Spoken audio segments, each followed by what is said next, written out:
আমরা সুদামার কাছে যাওয়ার আগে সুদামার পূর্ব জীবনটা জানতে হবে, তা না হলে সুদামা যে কে আমরা তো জানতে পারবো না। আর তার পূর্ব অতীত না জানলে কেন তিনি আসলেন, আজকে আপনারা কেন এসেছেন বা আমি কেন এসেছি।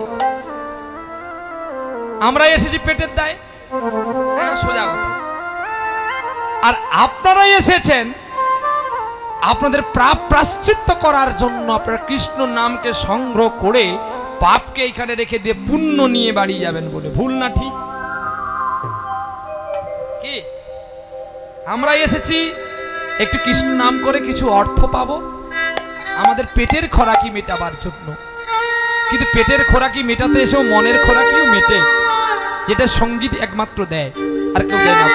ও বাবা একটু বাড়া, শোনা একটু বাড়া।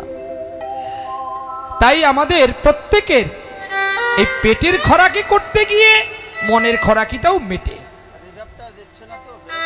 তাই আমাদের ভগবানের চিত্ত কথা শুনতে হবে এবং ভগবানের চিত্ত কথা জানতে হবে। চলো ত্রেতা যুগে গেলে সুদামাকে দেখতে পাবো। আপনাদের দাপরের সুদামাকে দেখছেন, এটা আসল কি নকল তো জানতে হবে। ওরে রাজা দশরথের ঘরে চারি অংশে তিনি জন্মেছিলেন ভরত রাজা,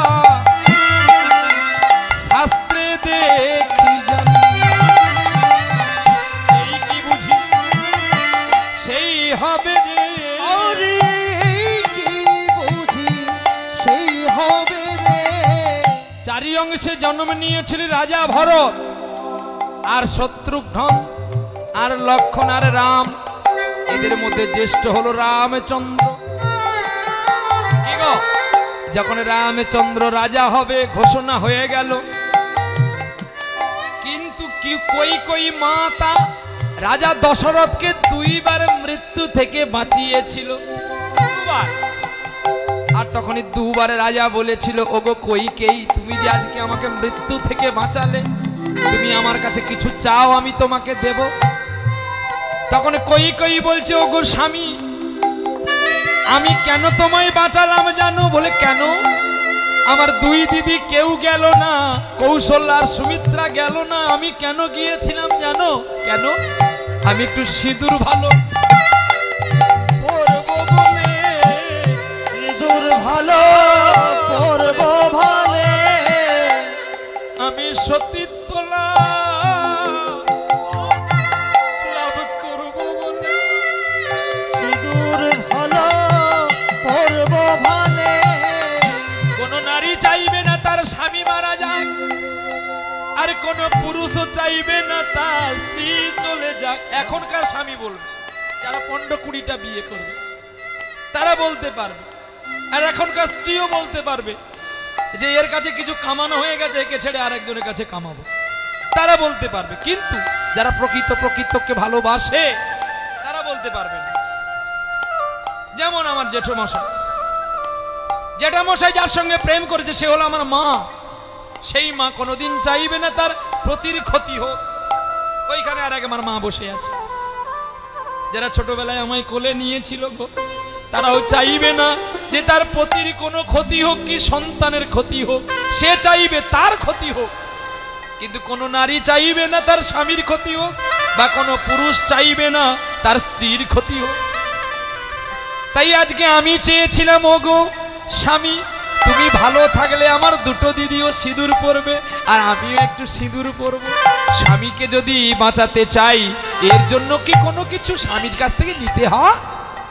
আচ্ছা তুমি যখন এত করে বলছো, আমার যখন সময় হবে আমি তখন চেয়ে নেবো, যাও। এই চুক্তি থাকছিল। কিন্তু একদিন যখন ঘোষণা হয়ে গেল আগামীকাল দশরথ রাজার পুত্র রামচন্দ্র রাজ সিংহাসনে বসবে, তখন ওই বাড়িতে একটা মেয়ে ছিল যার নাম কুজি মন্থরা। ওই কুজি মন্থরা কইকেয়ীকে ডেকে বলছে, এই দিদি, দিদি এদিকে আয়, তোর লাটিম ঘুরে গেছে। বলে কি? বলে দিদি রে, কালকে রাজা রাম হবে, তোর ছেলে চাকর হবে, আর তুই হবি চাকরের মা। বলে তোর মাথা গেছে নাকি, আমার ছেলে রাম। বলে তোর ছেলে রাম না, তোর ছেলে ভরত।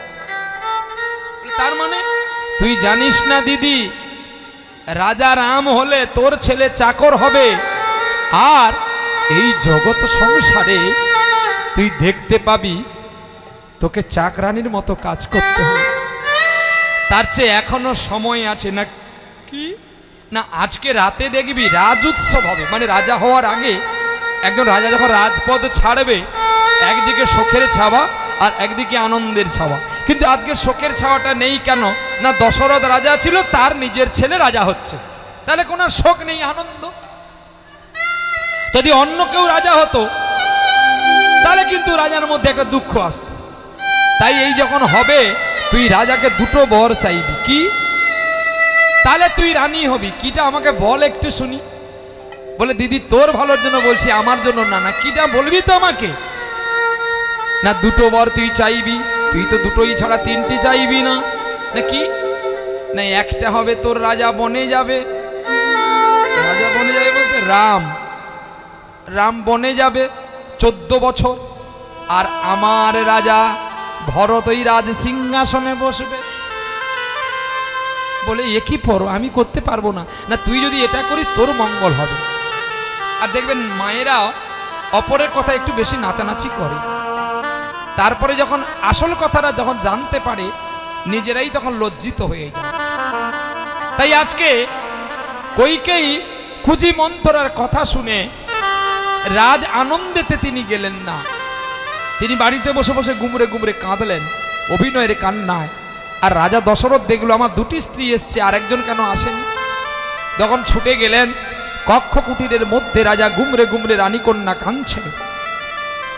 ছুটে গিয়ে গলাটি জড়িয়ে বলছে, ওগো কইকেই, আজকে এই সুআনন্দের দিনে তুমি কেন কাঁদছো বলো, তোমার কি বাসনা? আজ কি হেতু আসনায় তুমি কাঁদছো আমাকে তুমি বলো, আমি প্রাণ দিয়ে কথা দিয়ে তোমার আশা পূর্ণ করার চেষ্টা করব। না আমি যা চাইবো তুমি দেবে, তুমি ক্ষত্রিয় বালক, আমার সঙ্গে প্রতিশ্রুতি করো, তাহলে আমি বলবো। না তুমি আজকে যা চাইবে আমি তোমাকে তাই দেব। বলে তবে দাও, তোমার রামচন্দ্রকে 14 বছর বনবাস, আর আমার ভারতকে রাজ সিংহাসন। তখন রাজা দশরথ বলছে, আমি কি শুনলাম তোমার মুখে, তুমি তো সবচেয়ে বেশি ভালোবাসতে রামচন্দ্রকে, তবে তুমি দাঁড়াও কইকেই, কারণ রাম তো আমার একার ছেলে নয়, রাম যে 3টি মায়েরই সন্তান। তাছাড়া ছেলে উপযুক্ত হয়ে গেলে বাবা মাকে ছেলের সঙ্গে একটা পরামর্শ করে যে কোনো কাজ করতে হয়। আমি একবার আমার রামকে ডেকে জিজ্ঞাসা করি, যখন রামকে ডাকলেন পিতার চোখে জল দেখতে পেলেন রামচন্দ্র, একই বাবা তুমি কেন কাঁদছো গো? বলে রাম, আমি যে তোর মাকে কথা দিয়েছি রে। বাবা তুমি মাকে কথা দিয়েছো, দিয়ে কাঁদছো কেন, কিসের জন্য আমাকে বলো। না তোর মাকে আমি কথা দিয়েছি, অনেকদিন আগে তোর মা আমাকে দুইবার মৃত্যু থেকে বাঁচিয়েছিল। আমি তোর মাকে কথা দিয়েছিলাম ও যা চাইবে আমি ওকে তাই দেব। তবে আজ তোর মা বাসনা হিসেবে আমাকে চেয়েছে তোকে 14 বছর বনে যেতে হবে, আর তোর ছোট ভাই ভরতকে রাজ সিংহাসন দিতে হবে। এতে তোর কোন মত আছে বল?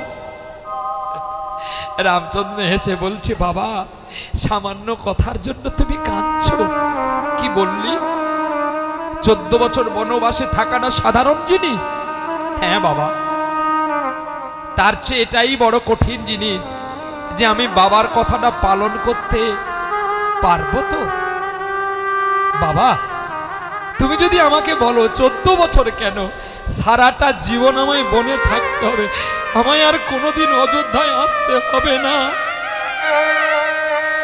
আমি আসবো না। কিন্তু পুত্র যারা হয় পিতার কথাটাই মেনে নিতে হয়।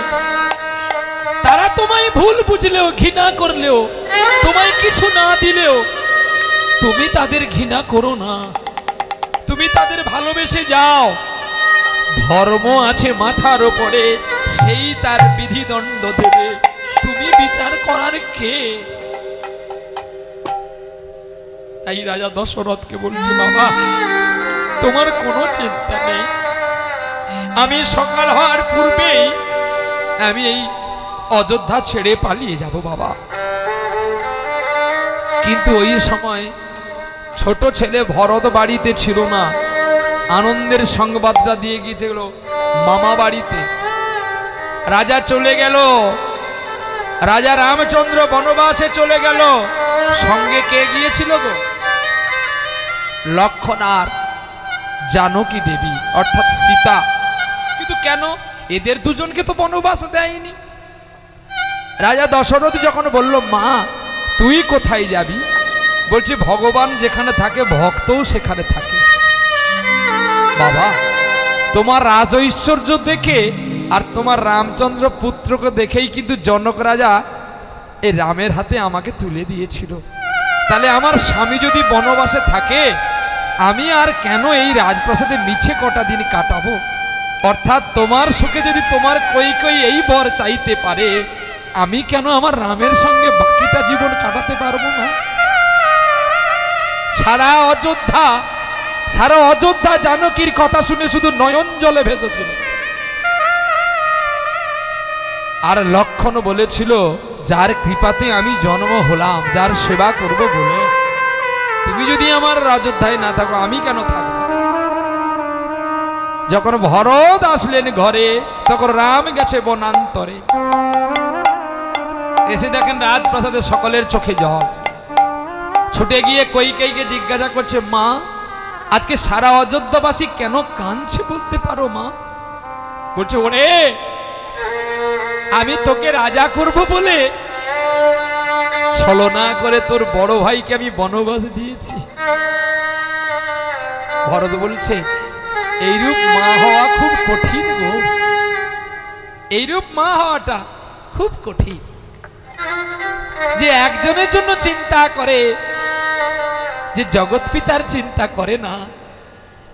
মা তোর গর্ভে জন্ম নেওয়ার আগে যদি আমার মৃত্যু হয়ে যেত, আমার এতটুকু কষ্ট হতো না। এ কি বললি ভরত? মা যাকে তুমি বনবাস দিয়েছো সে সাধারণ নয়, যার চরণ পাওয়ার জন্য যোগীরা যুগ যুগ কাঁদে, মুনিরা তপস্যা করে, আর তুমি সেই পরম পিতা রামচন্দ্রকে বনবাস দিয়েছো। সহচর লইয়া সাথে ওরে ভরত চলে বনের পথে।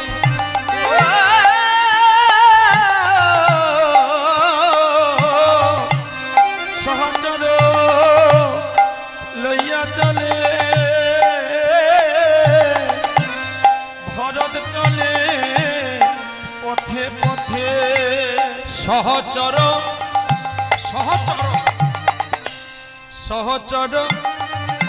লইয়া সাথে ভরত চলে বনের পথে। ওরে কোথায় আছে আমার রামরূপী ভগবান? কোথায় আছে রামরূপী ভগবান? কানতে কানতে চলছে গো। আর হেনকালে রামচন্দ্র পৌঁছে গেছে চিত্রকূট পর্বতে। যেই চিত্রকূট পর্বতে ঝড় বৃষ্টি হয়ে গিয়েছিল, আর ঝড় বৃষ্টি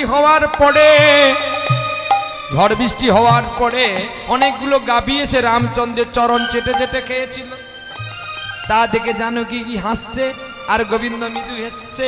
তখন জানকী বলছে, কি গো আজ এই গাভীগুলোকে দেখে তুমি হাসছো কেন? আর আমার ঠান্ডায় আমি কাঁপছি, তুমি কিছু ব্যবস্থা করছো না? বলছে, জানো কি এই গাভীদের সঙ্গে আমি কত লীলা করেছি। একবার কি লীলা করেছো আমাকে বলো বংশীধারী, বলো রামচন্দ্র পুরুষোত্তম ভগবান। তখন রামচন্দ্র সেই কৃষ্ণের রূপটা এঁকে দেখিয়েছিলেন একটা পাথরের মধ্যে, আর যার নাম দিয়েছিল গোপীনাথ। সেই গোপীনাথকে আপনারা দেখতে পাবেন বালেশ্বরে, যার নাম হয়েছে ক্ষীরচোরা গোপীনাথ। এই ক্ষীরচোরা গোপীনাথ কোনো সাধারণ মিস্ত্রির হাতে নয়, বিশ্বকর্মার হাতে নয়, ভগবান নিজেই তার নিজের রূপ বানিয়েছিলেন পাথর ঠুকিয়ে ঠুকিয়ে। এই জন্য যদি ক্ষীরচোরা গোপীনাথ যান, দেখবেন সাদা কাপড় পরে বাম পাশে দাঁড়িয়ে আছে ক্ষীরচোরা গোপীনাথ। এক ডাকাতের দল চুরি করতে এসে ওই কোদাল দিয়ে তার হাতটা কেটে দিয়েছে, এখনো ডান হাতটা তার কাটা, আর এই কেবলমাত্র একটা রূপোর লাঠি দিয়ে তার হাতটাকে ধরে রাখা হয়েছে। আহা, কি অপ্রাকৃতি লীলা! ভগবান নিজের হাতটাও দিয়েছিলেন ভক্তকে তার আশা পূর্ণ করার জন্য। এবারে সেই চিত্রকূট পর্বতে পৌঁছে গিয়েছিলেন রাজা ভরত। গিয়ে রামচন্দ্রের চরণ ধরে কাঁদছে, দাদা দাদা গো, তুমি যে আমাকে ছেড়ে চলে এসেছো, তোমার কষ্ট হয়নি? আমি জানি তোমার অনেক কষ্ট হয়েছে।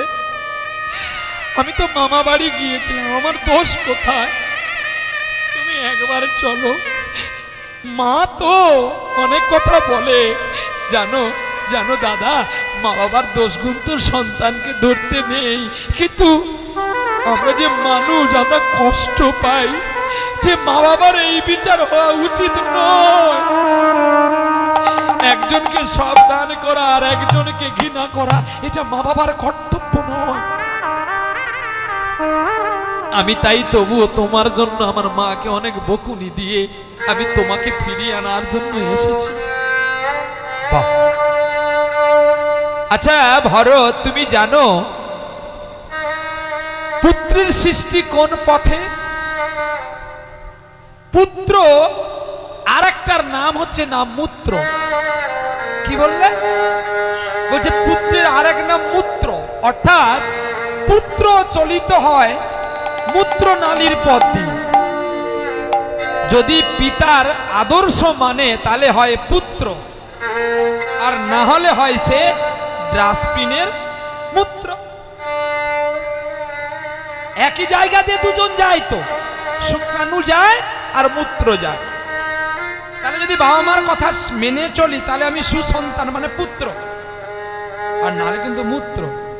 আবার পুত্রের তিনটি নাম, সন্ত্রাস, সন্ত্রাপ, আবার সন্তান। যদি বাবা মার আদর্শ মেনে চলি তাহলে সুসন্তান, বাবা মার কোনো দুঃখ থাকে না, আনন্দের চোখে জল আসে, সুসন্তান। সন্তান সন্ত্রাপ, সন্ত্রাপ মানে আমার ছেলের চরিত্র খারাপ, সন্ত্রাপ মুখ দেখানো ভাব। সন্ত্রাস মানে আমার ছেলে চুরি করে, এই বুঝি ছেলে মারা গেল, ধরা পড়লে মারকে মরতে হবে, এই যে সন্ত্রাস। তাহলে পুত্রের আরেক নাম মূত্র, না হলে পুত্র। দাদা, তোমাকে জ্ঞান দেওয়ার মতো ক্ষমতা আমার নেই, তুমি একবার অযোধ্যায় ফিরে চলো। শোনো ভাই ভরত, আমার কাছে আমার বাবা হচ্ছে পরম বন্ধু, আমার মা হচ্ছে পরম বান্ধবী। তোর কথাই তো আমি আমার মা বাবার কথাকে ফেলতে পারবো না। আমি যেমন তোর কাছে বড়, তোর আদর্শ, আমি যেমন তোর কাছে বড়, তোর আদর্শ, তুই যেমন আমার প্রেম দাতা, তুই আমাকে বিচারটা দে। আমি যদি তোকে আদেশ করি বনবাসে যাওয়ার জন্য, তুই যাবি না বসে থাকবি? ভরত বলছে আমি যাব। তাহলে এবার বল, আমার বাবা যদি আমাকে বনে যেতে বলে, আমি তোর কথাই ফিরে যাব না বাবার কথাই বনে রব? তুই উত্তর দে। হেরে গেলেন ভরত। ভাই, এরকম ভাই যদি, এইরূপ ভাই যদি কোনো ঘরে থাকে, তাদের ঘরে কোনোদিন কলি যেতে পারে না রে। আজকে দেখবি ভাই, সামান্য ভাই, সামান্য সম্পত্তির জন্য মারামারি খুনোখুনি হয়, আর তুই আমাকে রাজ্যটা ফিরিয়ে দেওয়ার জন্য ছুটে এসেছিস এই চিত্রকূট পর্বত পর্যন্ত। আর জন্মে তোকে যেন আমি আবার ভাই রূপে পাই। তুই ফিরে যা, ফিরে যা, ফিরে যা অযোধ্যা, ফিরে যা, ফিরে যা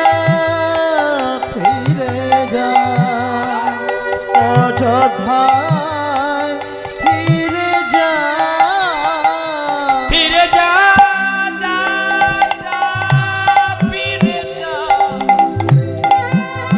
ফিরে যা ফিরে যা ফিরে যা ফিরে যা ফিরে যা ফিরে যা অযোধ্যায় ফিরে যা ফিরে যা ফিরে যা অযোধ্যায় ফিরে যা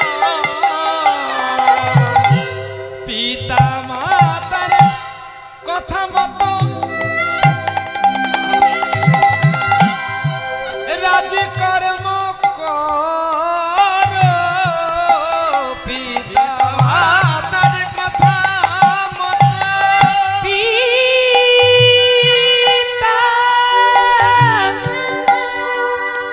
পিতা মাতা পিতা মাতা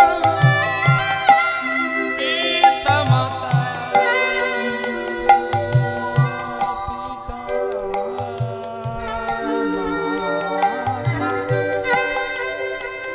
পিতা মাতার কথা মেনে রাজকর্ম কর নয়ন জলে পিতা মাতার সেবা তুমি করো ফিরে যা ফিরে যা অযোধ্যা ফিরে যা ফিরে যা ফিরে যা অযোধ্যা ফিরে যা যারে ভরতে এবার যারে ফিরে ধরবে এবার তারে পাবে ওরে আমার আদেশ পালন করো শিরে যারে অযোধ্যায় ফিরে যা রে ওরে আমার আদেশ পালন করো গো শিরে জয় রাম রাধে শ্রী রাধে বলে আমার রাধে ফিরে যা রে রাধে শ্রী তাই গৌর হরি বল।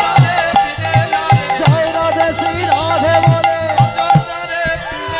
ও রাধে রাধে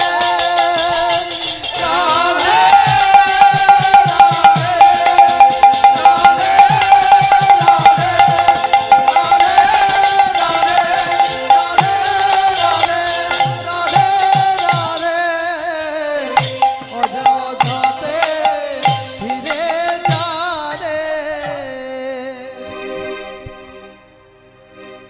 ফিরে যা ফিরে যা অযোধ্যাতে ফিরে যা ভাই অযোধ্যায় ফিরে যা সোনা ভাই দাদা তুই তাহলে যাবি না বলছে না আমি যাব না বেশ আমি তো তোকে জোর করতে পারবো না ভাই তবে একটা কথা শোন তুই যখন যাবি না আমি মনের বিশ্বাসে দুটো চরণ পাদুকা এনেছি রে তুই আপাতত এই পাদুকায় দুটো চরণ দে দাদা কেন এই কাঠের পাদুকায় আমি পা দিলে কি লাভ হবে ভাই দাদা তোর জন্য 14টা বছর দিন গুনে থাকবো ঘোষণা যখন হয়েছে কালকে তুই রাজা হবি এই রাজ সিংহাসনে তুই রবি না কিন্তু তোর চরণ পাদুকা নামে আমি তোর সিংহাসনের নিচে কুশাসন করে বসে রব বসে রাবা আর 14টা বছরের হিসেব করে রাখবো হিসেব করে রাখবো 14 বছর পরে ফিরে আসলে তুই সিংহাসনে বসবি দাদা আমি যদি সেদিন বেঁচে থাকি রে তোর নয়নে জলে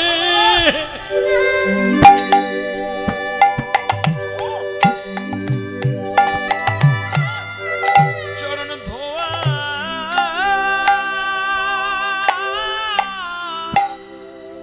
ইব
রাম জয় রাম বলে তোমার নয়ন জলে, আমার নয়ন জলে তোমার চরণ ধোয়াবো দাদা। এই বলে রামচন্দ্র ভরতের আশা পূর্ণ করেছিলেন। ওই দুটো চরণ দুটো পাদুকার উপরে দিয়েছিলেন। সেই পাদুকা মাথায় করে রাজগৃহে আসিলেন। 14টি বছর রেখেছিলেন সিংহাসন পরে। আর 14 বছর পরে যখন রামচন্দ্র ফিরে বাড়ি এসেছিলেন, কত আনন্দ রাজপ্রাসাদে। সেদিন সকলে কেউ উলুধ্বনি দিচ্ছে, কেউ শঙ্খধ্বনি দিচ্ছে। কি গো? উলুধ্বনি শঙ্খধ্বনি ভুবন ভরিল, উলুধ্বনি শঙ্খধ্বনি ভুবন ভরিল, উলুধ্বনি হরিধ্বনি শঙ্খধ্বনি হলো, উলুধ্বনি শঙ্খধ্বনি ভুবন ভরিল। ওরে পুষ্প লইয়া রামচন্দ্রে বরণ করেছিল, পুষ্প লইয়া রামচন্দ্রের বরণ করেছিল। খোকা ঘরে এলো রে, ঘরে এলো রে, ঘরে এলো রে, ঘরে এলো রে, ওরে রামের রূপী ভগবান ঘরে এলো রে, রামরূপী ভগবান ঘরে এলো রে, ওরে জয় রাম শ্রীরাম বলে ঘরে এলো রে, জয় রাম শ্রীরাম বলে ঘরে এলো রে, জয় রাম শ্রীরাম বলে ঘরে এলো রে, জয় রাম শ্রীরাম বলে ঘরে এলো রে, ঘরে এলো রে, ঘরে এলো রে। রামচন্দ্র ঘরে এলেন। রামচন্দ্র যেই ঘরে এসেছে, সারা অযোধ্যাবাসী পুষ্পধ্ব বৃষ্টি করলো আর হরিধ্বনি শঙ্খধ্বনি করে সকলে আল্লো ছুটে। আর ওই সময় শূন্য হাতে দাঁড়িয়ে আছে কে জানো? আমার ছোট ভাই ভরত। পূজার ডালি সাজিয়ে দিয়েছে। কি পূজার ডালি? যে নানান দ্রব্য ফল মিষ্টি দিয়ে আমরা পূজার ডালি সাজাই তো, আর সেই নানান দ্রব্য ফল দিয়ে পূজার ডালি সাজিয়েছে কে না? ভরত রাজা। কেন সাজিয়েছে? না রামচন্দ্রকে পুজো করবেন। আর সেই রামচন্দ্র পূজার ডালি নিয়ে পুজো করছে। আর ভরত রাজা কি গো? ভরত রাজা ছুটে এসছে রামচন্দ্রকে পুজো করবে। আমার পূজার ডালায় সাজিয়ে দিলাম ব্যথা,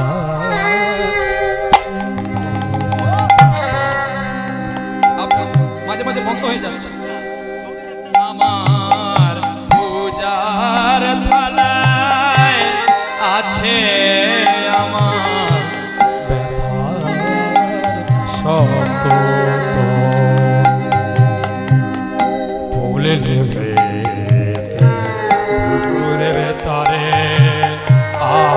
আছে গোস পূজা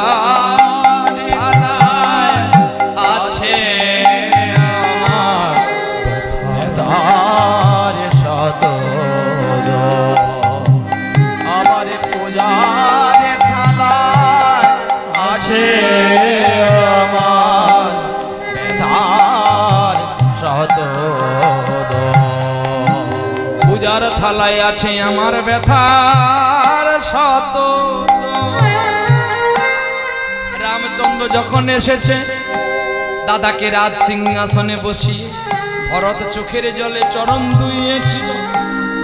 আর চরণ ধোয়াতে গিয়ে দেখতে পেল গো দাদার পায়ে কত কাঁটা বেজে আছে। ভরত আর সইতে পারল না। আপনারা প্রত্যেকেই পুজো করেন ভগবানকে গঙ্গার জলে, কেউ পুজো করেন পুকুরের জলে, কেউ পুজো করেন নলকূপের জলে, আবার কেউ পুজো করেন কেউ সাম্বার সেবুলের জলে, কেউ নদীর জলে। কিন্তু সেদিন ভরত পুজো করেছিল ভগবান নয়ন জলে, নয়ন জলে। নয়ন জলে, নয়ন জলে পুজো করেছিল, পুজো করেছিল নয়ন জলে, নয়ন জলে পুজো করেছিল,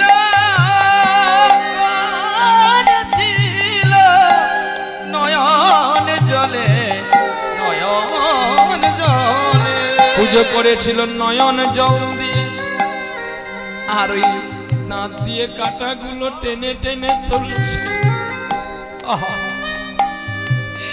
দন্ত দিয়ে দন্ত রুচিত কণ্টক টানছে ছোট ভাই ভরত, আর রামচন্দ্র কাঁদছে গো, তুই আমায় এত ভালোবাসিস ভাই, আমার পায়ে কাঁটা বেজেছে বলে তুই দন্ত দিয়ে কাঁটা টেনে আমার যন্ত্রণা নিবারণ করছিস। রাজা রামচন্দ্র সকলকে অনেকে দান দেন করলো, এবার ভরতকে বলছে ভাই তুই কি চাস? তখনই ভরত বলছে দাদা আমি যা চাইবো তুই দিতে পারবি তো? বলে দেব। তাহলে দে আমার, যেন আমি তোর বন্ধু হতে পারি, আমি যেন তোর বন্ধু হতে পারি। ওরে আমার প্রাণনা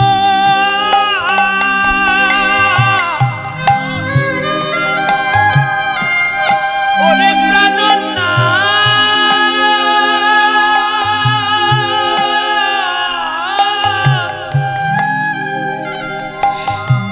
ওরে আমার প্রাণনা রে,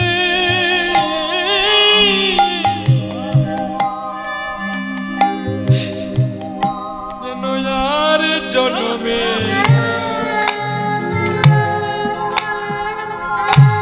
আমি তোর বন্ধু হতে পারি। আমি আর জনমে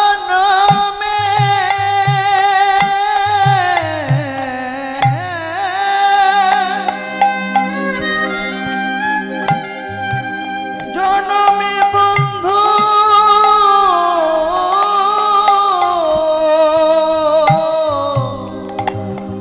আমি আর জনমে বন্ধু হতে পারি। তুই আমার বন্ধু হবি কেন বললি? দাদা আমি কেন বন্ধু হব তোর কাছে চাইলাম জানি? পাপ করলে তো প্রায়শ্চিত্ত করতে হয়। আহা কি সুন্দর কথা, দেখো কে বলছে? ভরত রামচন্দ্রকে বলছে দাদা তোর সাজা দেওয়ার আগে যদি আমি প্রায়শ্চিত্ত করে নি,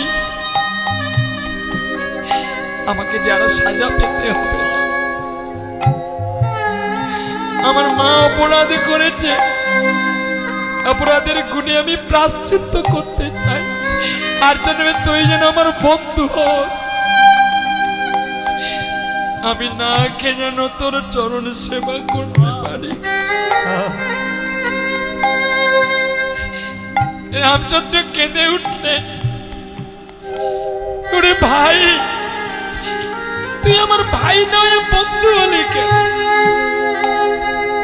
দাদা আমি যদি তোর ভাই হই আমার দুঃখ আসলে তুই কিছু দিবি, কিন্তু আমি যদি তোর বন্ধু হই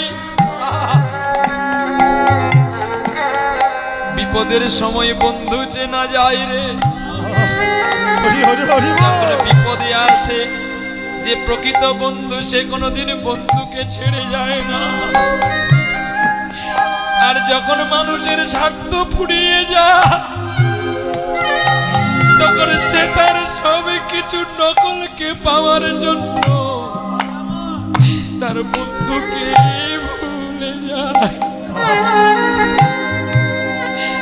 তাই তুই যতই আমায় ভুলে যাবি আমি তত ব্যথা পাবো, ততই আমি তোর কথা স্মরণ করব। আমি তো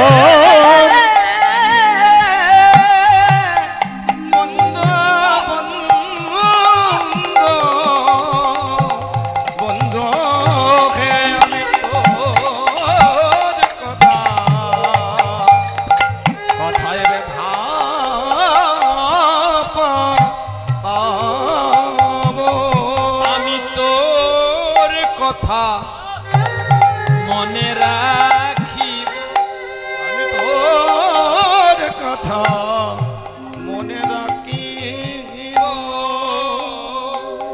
সকল যন্ত্রণার মাঝে তোরে ভুলে নাই যাব, তোর কথা মনে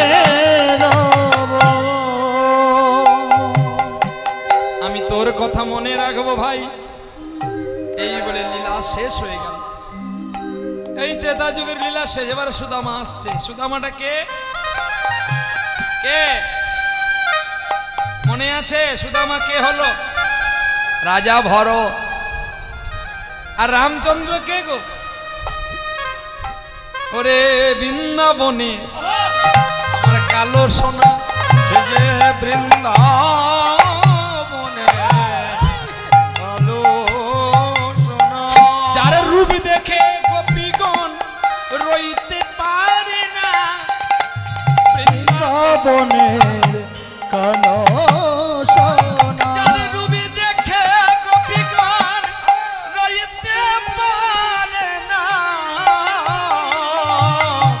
বৃন্দাবনের কালো সোনা। এ ললিতা আয় না দেখে আসি কোন কুঞ্জে বাজে আমার বাঁশি সোনা,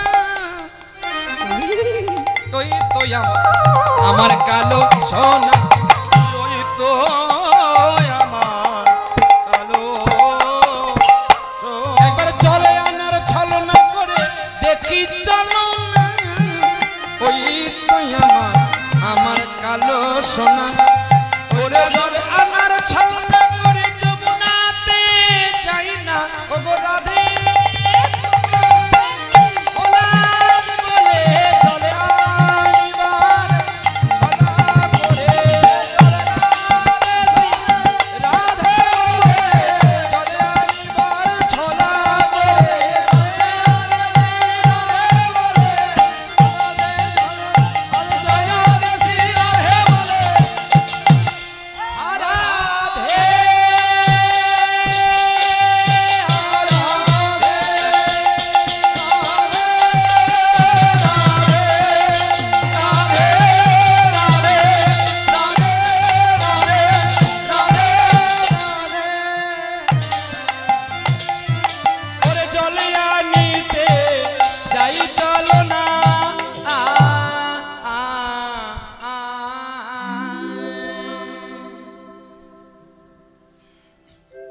এই সেই ভরত হলো সুদামা, আর রামচন্দ্র হলো কানাইয়ালাল। তাহলে লক্ষণ কে? মনে আছে লক্ষণ কে হয়েছে? এই তো কথা। লক্ষণ হলো বলরাম, দাপরে লক্ষণ বলরাম, নিতাই তো কলিকালে। এইবারে তাহলে রাজা রামচন্দ্র আসলো নন্দালয়ে, আর সুদামা আসলো অবন্তীনগর, শান্তিপুর, যেটা আমাদের অবন্তীনগর গ্রাম, যেখানে শান্তি এসেছিল। শান্তিপন মুনির পাঠশালায় কৃষ্ণ আর বলরামকে রাজা নন্দ রাজা পড়বার জন্য পাঠশালায় ভর্তি করেছিল।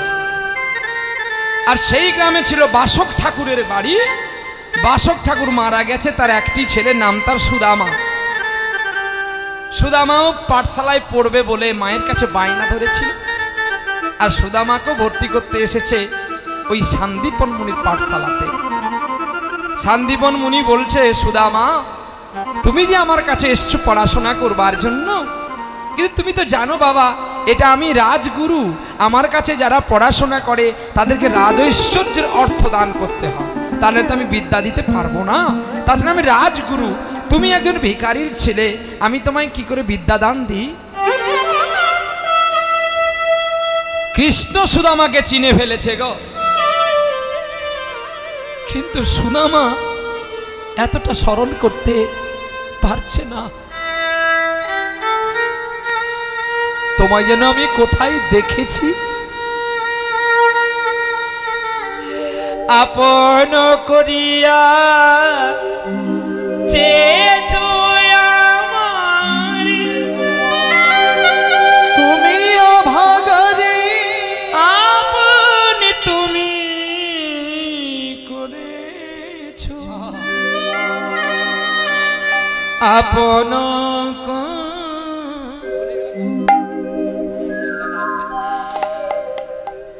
তুমি আপন করিয়া চেয়েছ আমারে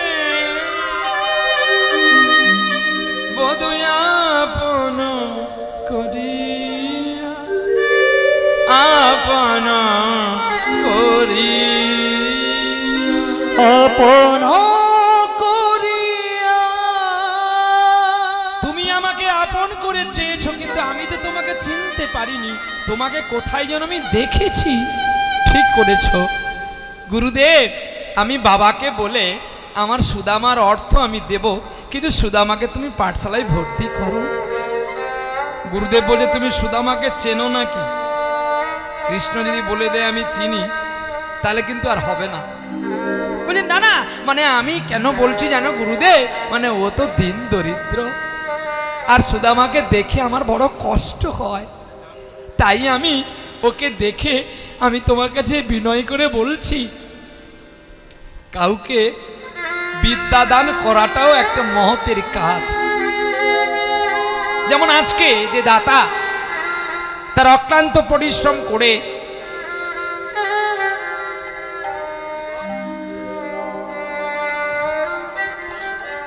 পিতা ডাক্তার ছিল নাকি, ডাক্তার কানাইলাল দের 16তম মৃত্যুবার্ষিক উপলক্ষে নামযজ্ঞ ও লীলাকীর্তন আপনাদের আশীর্বাদ কামনা, যাহাতে আমার বাবার কানাইলালের দেহ মাতা সাবিত্রী বালা দেবীর দেহ ও পিসিমা ললিতাবালা দাসীর আত্মার শান্তি কামনা করুন। অনুষ্ঠান সূচি পরিচালনা করছেন পুত্র, এই অনুষ্ঠান পরিচালনা করছেন পুত্র শ্রী গণেশ চন্দ্র দে, বৌমা আশালতা দে, নাতনি শ্রী নমিতা শ্রীদাম দে, শঙ্কর দে, নবীন্দ্র ঝুলন দে, মরিনী দে, তিনার পরিবার সবাই মিলে এই অনুষ্ঠানটিকে সফলই মণ্ডিত করে তুলেছেন। আপনারা সকলে মিলে আশীর্বাদ করবেন, যাতে এরা সকলে যেন প্রতিটি বছর এমনি করে মহৎ সেবা, ভগবানের সেবা করতে পারে। বড় ভালো লাগলো, এত গরমের মধ্যেও আপনারা বসে আছেন হরি নাম শোনার জন্য। ঠান্ডা আসছে, বাহ, বলে হরি নামের ঠান্ডা আসছে বাবা, আমাদের কোনো কষ্ট নাই। ভক্ত তিন প্রকারের আছে, একটা ভক্ত আসবে টেস্ট করবে পালিয়ে যাবে, আর একটা ভক্ত আসবে দাঁড়িয়ে থাকবে আবার গিয়ে তাড়াতাড়ি খাবে, কিছু বাঁধবে নিয়ে যাবে।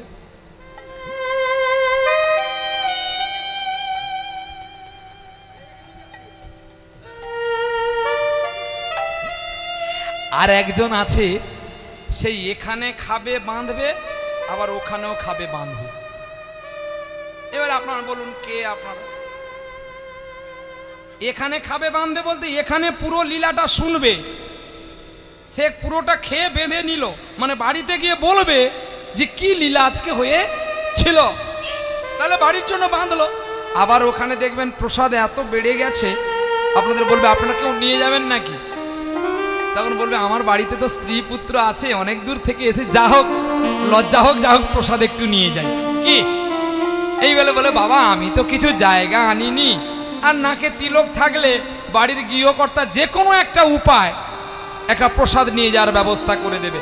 তবে এখন প্রসাদ নিয়ে যাওয়ার সহজ পদ্ধতি এসে গেছে, এখন প্লাস্টিকের সেই ঝুড়িগুলো, ঝুড়িতে যদি শাল পাতা দিয়ে সুন্দর করে প্রসাদ সাজিয়ে পলি পেপারে করে সবজি দিয়ে দেওয়া হয়, অনেক দূর যেতে পারবে। এটা আমি একবার আপনাদের এই বেলদাতে হরিনাম গাইতে এসেছিলাম, প্রসাদ এত ভালো হয়েছে লোভ সামলাতে পারিনি। আমি বলছি এই গোবিন্দ একটু প্রসাদ দেন, আরে নিয়ে যাব, রাস্তায় গিয়ে পাবো, তো সুন্দর রান্না। ও তখন বলছে আমাদের দলে একজন রাক্ষস আছে দাদা, একটু পরে আবার খাবার চাইবে, তুমি ঝুড়িতে করে দুটো বেঁধে দাও। ও বাবা কি করেছে, সে দুটো ঝুড়িতে করে ভালো করে বেঁধে দিয়েছে, ভগবান মঙ্গল করেছে। পরে মালদায় গান আছে, মানে অনেক রাস্তা, এই রাত্রে আর আমরা হাঁড়ি কুড়ি নামাবো না, এই প্রসাদ পাবো। যাক দেখো আমার লতায় কিন্তু সকলে দুটো প্রসাদ পেল। ঠিক তেমনি যারা এখানে বসে থাকবেন তারা যাওয়ার সঙ্গে বেশি পাবেন, কারণ দেখবেন যারা প্রথম খেতে বসবেন, সেবায় বসবেন, একজন যিনি মালিকের ইনচার্জে আছেন, মানে মালিক তো আর সব দিক দেখাশোনা করতে পারবে না, মালিক একজনকে দায়িত্ব দিয়ে রাখবে। সে তখন ভক্তের আইটেম দেখে বলবে, কর্মী যারা আছে, এই যে ভাই, এই যে মাল একটু ছেটে দিবি। মাল ছেটে দিবি মানে মানে পুরো চামচটা মারবি, দেওয়ার সময় যেন হাফ চামচ পড়ে। তো যে ইনচার্জ আছে তার কথা মতো মারছে গাবামের, কিন্তু পড়ছে। তাহলে এক চামচ করে দেওয়ার কথা যদি হাফ চামচ পড়ে, তাহলে প্রতি চামচে কিন্তু হাফ চামচ করে বাড়ছে, সেটা কিন্তু আপনাদের ঘাড়ে পড়ছে। এখানে শালতি ভর্তি, কি করবে? তাই এখানে আপনার পেট ভর্তি করে পেলেন, আর যাওয়ার সময় ওখানে ভর্তি করে পেলেন, এবং বাড়ি যাওয়ার জন্য ভর্তি করে নিয়ে গেলেন। এরাই হলো আপনজন ভগবানের কাছে ভক্ত। আর যারা টেস্ট করে চলে যায়, তারা কোনোদিন কিছু পায় না। তবে হ্যাঁ, আপনাদের কাছে নিন্দা বলবো না, কিন্তু এই গ্রামে এখনো একটা লোক আছে, বলবো তার কথা, বললে হয়তো আপনার কষ্ট পাবেন। থাক, বলবো না। কেন দ্বন্দ্ব লাগবে, ঝগড়া লাগবে নাকি? হ্যাঁ, তাহলে জল খাই।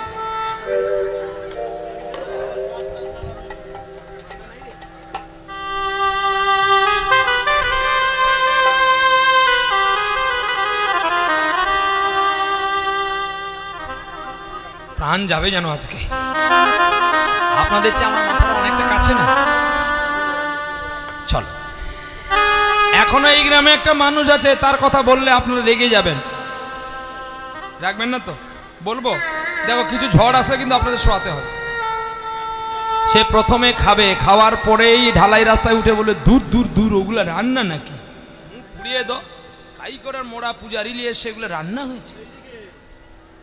সে কেন বলে বলুন তো? সেটা আপনাদের গ্রামে আছে, আমাদের নদীয়াতেও আছে। সে তো জীবনে কাউকে দুটো খাওয়ায়নি, সে সারা জীবন শুধু লোকের নিন্দা ছাড়া কোনোদিনই প্রশংসা করেনি। সে বলে, আমার যে সেদিন যে আলু পটলটা হয়েছিল কি সুন্দর হয়েছিল, সে জীবনে পটলই দেখেনি। সারা জীবন খুঁজে বেড়াই কোথায় নিমন্ত্রণ পড়বে। কি তাহলে সে সারাক্ষণই লোকের নিন্দা ধরবে, কিন্তু তার আশা করলে তার আমাদের অনুষ্ঠান বন্ধ করলে চলবে না। কারণ আমরা ভারতবাসী, ক্ষুদিরামের দেশের মানুষ, যে নিজের দেহকে বলিদান করে ভারতকে স্বাধীনতা দিয়ে গিয়েছিল। সেই দেশে জন্ম নিয়েছিল সুদামা। চলো আমরা গুটি গুটি পায়ে এগিয়ে যাই। কৃষ্ণ আর ভক্ত সুদামা এইবারে দুজনে পাঠশালায় পড়ে, আর সুদামা হরি নাম করে গো। কৃষ্ণ নাম মধুর নাম, হরি নাম কৃষ্ণ নাম, হরি নাম,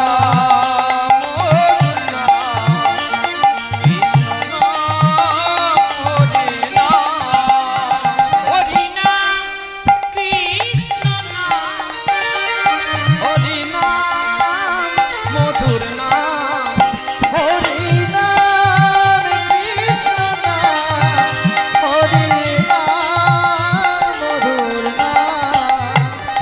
এসে বলো রাধা রানী কি জয়। আস্তে। মা, কি লীলা হচ্ছে? পাখা নিয়ে বিচাবিচি করছো মা, বলো কি লীলা হচ্ছে আজকে?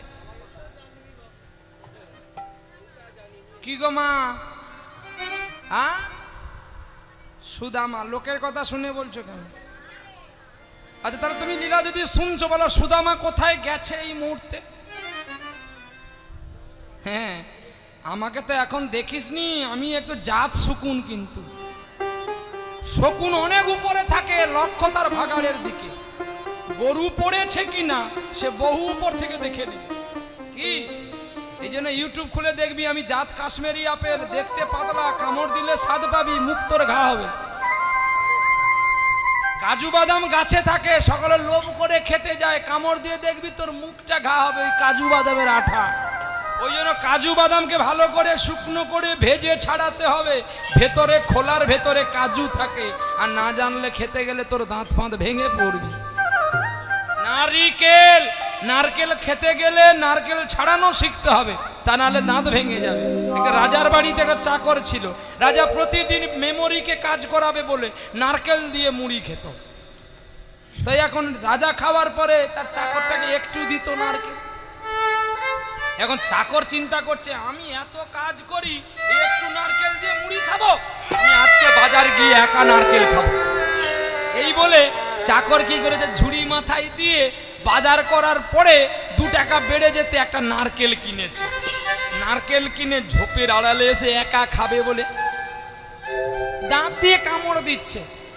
এখন দাঁত দিয়ে কামড় দিতে দিতে দাঁত ভেঙে গেছে, রক্তের গোটা মুখ ভর্তি, মুখ ফুলে গেছে। রাজার বাড়িতে আসতে রাজা বলে, তোকে কে মেরেছে? না, নারকেল মেরেছে। নারকেল? বলছে হ্যাঁ। নারকেল কি করে মারলো তোকে? না, তোকে নারকেল মারেনি। কে মেরেছে বল? বলছে নারকেল মেরেছে। কি করে?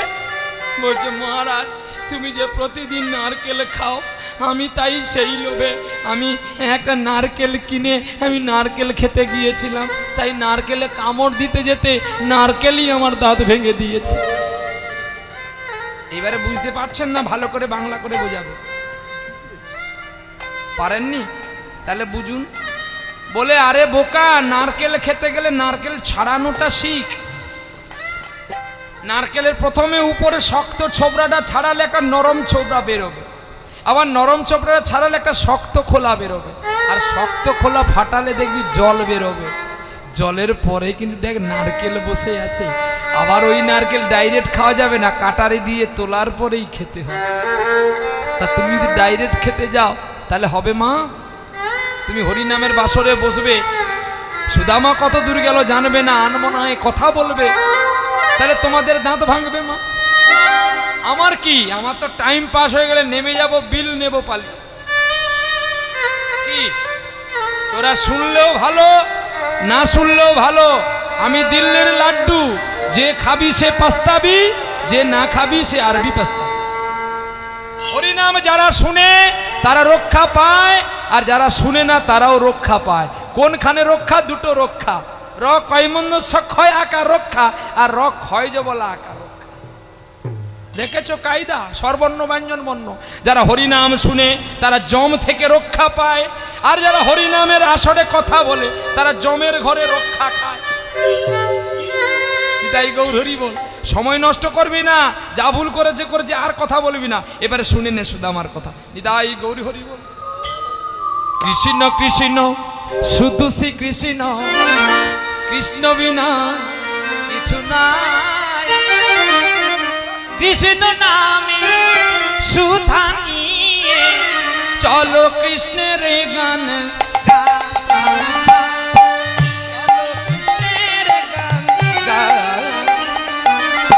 কৃষ্ণ কৃষ্ণ শুধু শ্রী কৃষ্ণ, কৃষ্ণ বিনা কিছু না।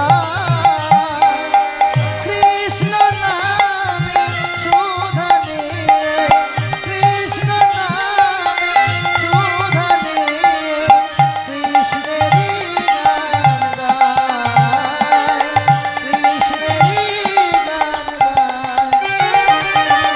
নয়নে নয়নে কৃষ্ণ স্বরূপ, নয়নে স্বপনে দেরি।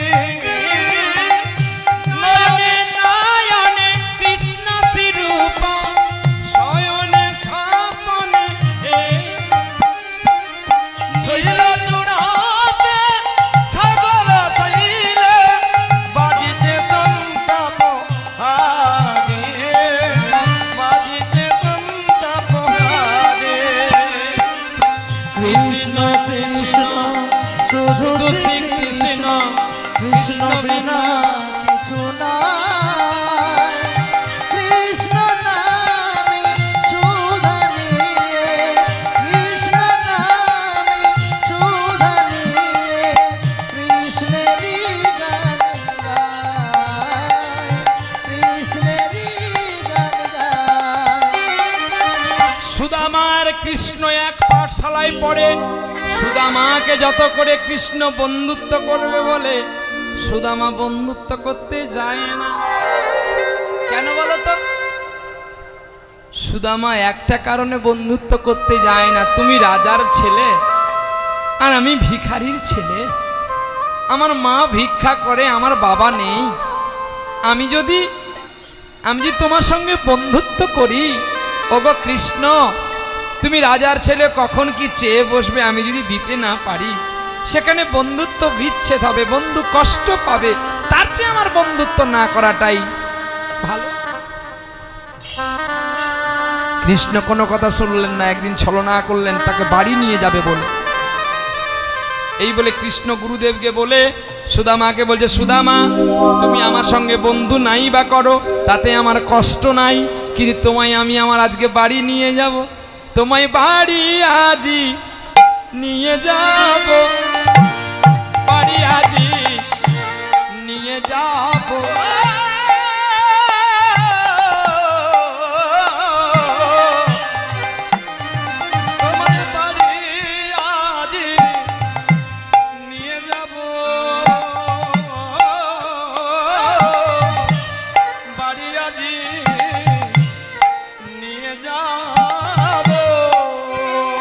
সুদামা, তোমায় আজ আমি বাড়ি নিয়ে যাব। না, আমি যাব না। কেন যাবে না? আমার মা তোমায় ডেকেছে, তোমায় দেখবে বলেছে।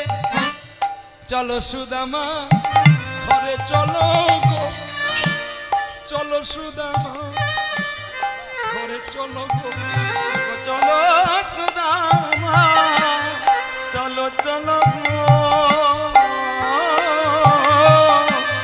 চলো সুদামা, ঘরে চলো।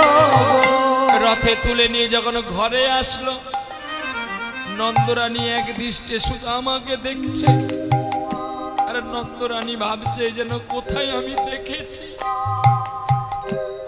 ছুটে গিয়ে মা যশোদার কাছে কেঁদে বলল, কৃষ্ণ মা গো, আমি আর জীবনে তোমার কাছে কিচ্ছু চাইব না, তুমি আমার সুদামার সঙ্গে আমার বন্ধুত্বটা করে দাও। মা বলছে, ওরে কৃষ্ণ, তোর সুদামার সঙ্গে কি সম্পর্ক? আমায় একবার উত্তর দে, ওর সঙ্গে তোর কিছু সম্পর্ক আছে? কৃষ্ণ কেঁদে কেঁদে বলছে, মা গো, সময় হলে আমি তোমায় বলবো, কিন্তু আমায় মনে কাঁদে আর প্রাণে কাঁদে, মনে কাঁদে আর প্রাণে কাঁদে গো, মনে কাঁদে আর প্রাণে কাঁদে গো, মনে কাঁদে আর প্রাণে কাঁদে গো। কি গো মা, বলো, আর যদি আমি তোমার কাছে কাঁদি, এই ছেলেটার সঙ্গে বন্ধুত্ব করো, তুমি করাবে না মা? কি গো মা, করাবে না? আমি তোমাকে বকলাম বলে কি তুমি রাগ করেছো? তা করো, আমায় অভিশাপ করো যেন আমার তাড়াতাড়ি মৃত্যু হয়, কিন্তু মা, আমি চাইবো তোরা পবিত্র থাক।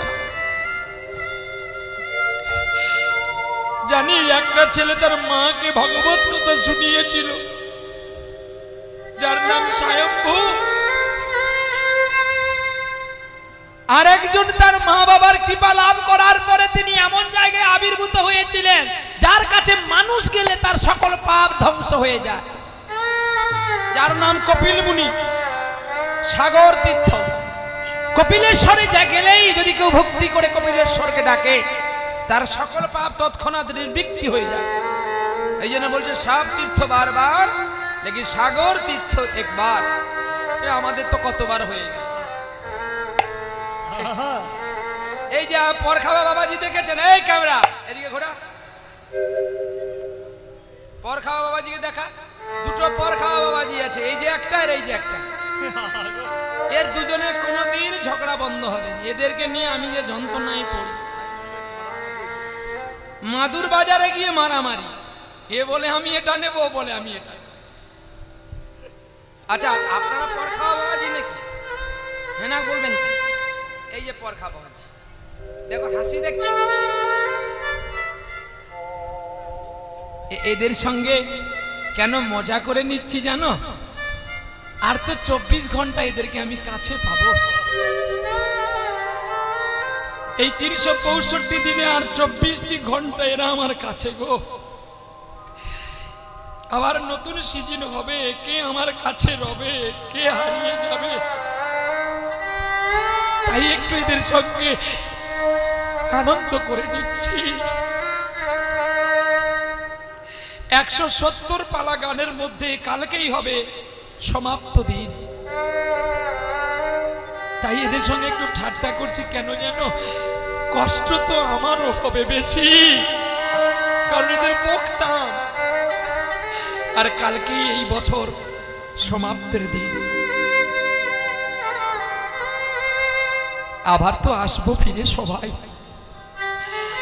মায়ের গর্ভ থেকে জন্ম নেওয়াটা সোজা, কিন্তু এই ধরিত্রী থেকে হারিয়ে যাওয়াটা বড় কষ্টের ব্যাপার। চলো, তাই এদের একটু ঠাট্টা করে নিলাম, মজা করে নিলাম।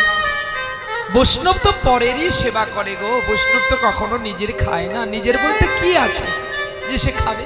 ঈশ্বর যা চরাচরে সবই তো তোমার। আমি, তুমি, আমরা, আপনারা সবই ঈশ্বরের, আমরা কেউ নিজের নয়। চলো গৌরবী। ওমা, তুমি আমার সঙ্গে ওর সঙ্গে একটু বন্ধুত্ব করে দাও। এই সুদামা, এদিকে আয়, দে তোর হাতটা দেখি তো। সুদামার হাতটা নিল আর কৃষ্ণ হাতটা বাড়িয়ে দিল। এই বলে হাতে হাত দিয়েছে আর